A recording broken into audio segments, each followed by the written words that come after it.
अध्याय। पुनि बोले निज भक्त से कृष्णचंद्र सर्वज्ञ, समझाता हूँ अब तुझे क्षेत्र और क्षेत्रज्ञ। बोले श्री कृष्ण भगवान की जय। स्थिर नहीं पंच भौतिक शरीर, इसलिए क्षेत्र कहलाता है। क्षेत्रज्ञ अधिष्ठा, इसका यह आत्मा माना जाता है। क्षेत्रों के अंदर आत्मरूप क्षेत्रज्ञ पार्थ तू जान मुझे, इस आत्मा का साक्षात्कार करके फिर तू पहचान मुझे। है क्षेत्र प्रकृति के सारे और पुरुष रूप आत्मा हूँ मैं, यह निर्णय साफ बताता है जीवों का परमात्मा हूँ मैं कौन कौन वस्तुएं मिला इन क्षेत्रों का निर्माण करूं, बनकर प्रभावशाली आत्मा कैसे इनका कल्याण करूं। उत्तर इन दोनों प्रश्नों का वेदों के अंदर आया है, ऋषियों ने भी विस्तार सहित इन दोनों को समझाया है।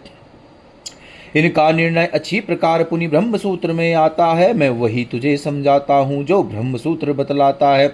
मन बुद्धि पांचों महाभूत और सतरजतम जो माया है, इंद्रियां दसों और पांच विषय, इन सबसे क्षेत्र बनाया है।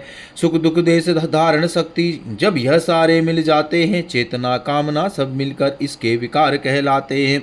अब कहता हूँ वह विधि, सुनो इसे धर ध्यान, अकथनीय क्षेत्रज्ञ का जिससे होता ज्ञान। बोली श्री कृष्ण भगवान की जय। अभिमान और पाखंड न हो, मन और वाणी से एक रहे। श्रद्धा भक्ति और क्षमा भी हो, मन में हर समय विवेक रहे। मन और इंद्रियां हो वश में और अंतःकरण संभाला हो, भीतर बाहर से शुद्ध रहे, हिंसा न करने वाला हो।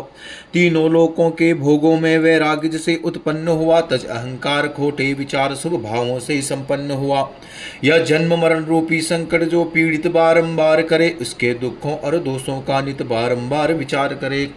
धन धान पुत्र पत्नी सब में निर्ममता निरअभिमान रहे, शुभ और अशुभ वस्तु से भी जिसका मन एक समान रहे। नित्य ध्यान योग से ध्यान करे, मन भक्ति से भरपूर रहे। एकांतवास का हो स्वभाव, हर दम कुसंग से दूर रहे। आत्मज्ञान में जो स्थिर होई, बाकों विच बिन कोई और न कोई। जानत वह क्षेत्रज्ञ सुजाना, और सुनो अर्जुन बलवाना। यह सब जितना कह दिया कहलावे यह ज्ञान, जो इससे विपरीत है जानू से अज्ञान। बोलिए श्री कृष्ण भगवान की जय। किससे सच्चा आनंद मिले, वह क्या है जो सुखदायक है। अब समझाता हूँ वह वस्तु जो सदा जानने लायक है।